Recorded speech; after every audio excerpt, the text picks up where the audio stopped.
নিয়তে প্রতিদিন কমপক্ষে 2 রাকাত নামাজ পড়ব। 4 নিয়তে 2 রাকাত নামাজ।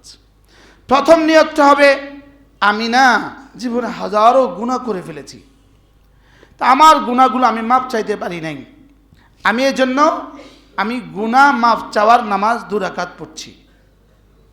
এটাকে বলে ইস্তিগফারের নিয়তে।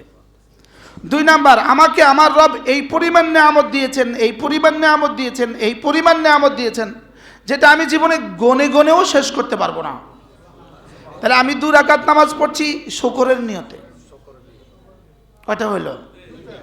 3 নাম্বার, আমি 2 রাকাত নামাজ পড়ছি, আমার জীবনটাকে আমি রব্বে করিমের হেফাজতের চাদরে ঢুকিয়ে দিচ্ছি।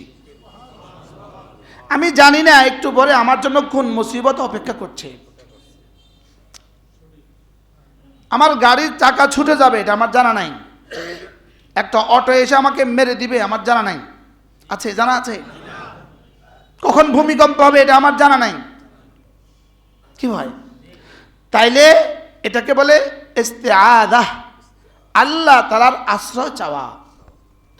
4 নাম্বার, আমার জীবনে কখন কোন প্রয়োজন আছে এটা আমার জানা নাই।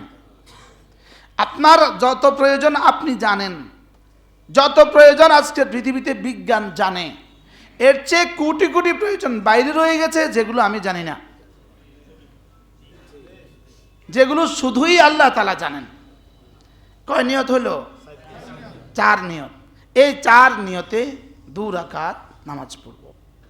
মাগরিব পরে পারেন, তাহাজ্জুদের সময় পারেন, জোহরের আগে পারেন, জোহরের পরে পারেন, আসরের আগে পারেন, যখন সুযোগ পান এই 4 নিয়তে 2 রাকাত নামাজ পড়বেন।